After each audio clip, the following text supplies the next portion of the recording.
One of Reverend, then Gunner Oake's most vivid memories of Italy was the time he came close to being court-martialed for disobeying a command to shoot intruders.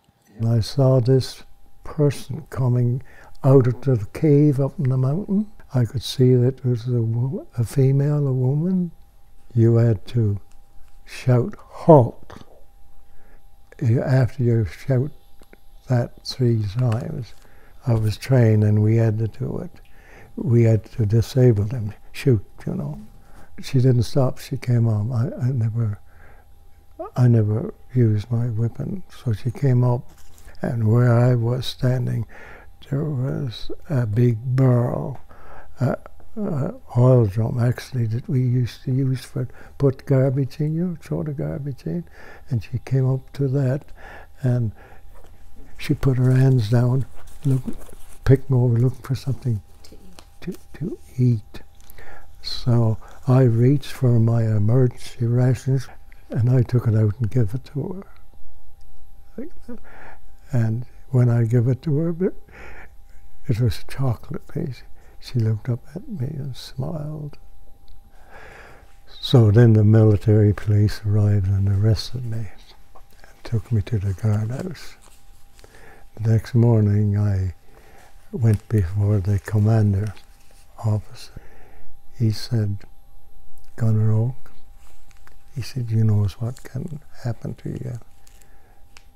And I said, "Yes, sir, I do." And he said, "You disobeyed the command." I said, "Yes." And I said, "I was thinking of my mother. I couldn't do it."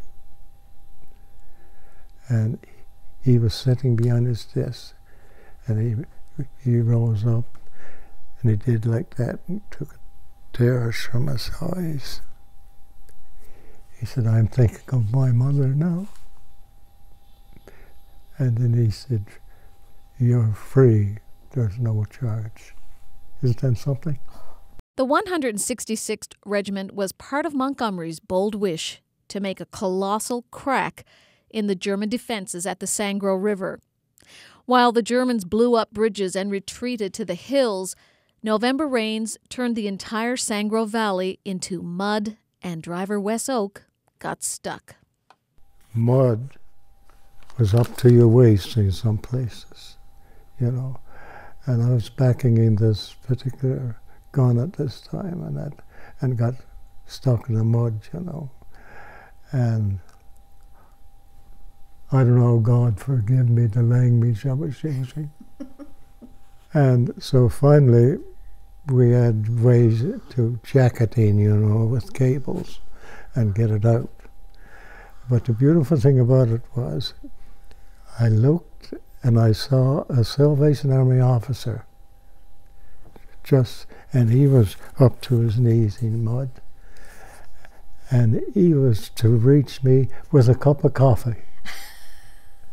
I'll never forget it. They were a real salvation that day. They were, yeah. During the winter of 1944, the Newfoundlanders were dug in the snowy mountains south of Bologna. Christmas 1944, we were fighting up in the Mount Soli position in Italy. We were there all the winter, dug in, and cold, snowed in, you know. And I had a duty to perform. And I looked, I saw this down there. And this was a mother with a baby, her baby wrapped up in their arms, dead, frozen in the snow, both of them. That's about the worst thing I had to contend with while I was in the war, you know, is to get over that. Mm-hmm. And I'll tell you another thing, in that year, 1944, when we were up in the Mount Soli position, mm-hmm. in May, my birthday is the 31st day of May. Sergeant Gallagher, he's from St. John's, he was the sergeant in charge of the RHQ. he said to me, "There's a telegram here from you." And he said, "I think it's probably a birthday greeting." I said, "What?" Well, he passed it. Now I'm going to be crying. He passed it over to me, and I opened it. It was a telegram from my darling. Oh. And she was in Conabrook. It must have cost her a month's wages to get that telegram to me. And that was unbelievable. Yeah. And I've never forgot. And I still have the telegram. And how long have you been married? We've been married on September the 25th, 2017.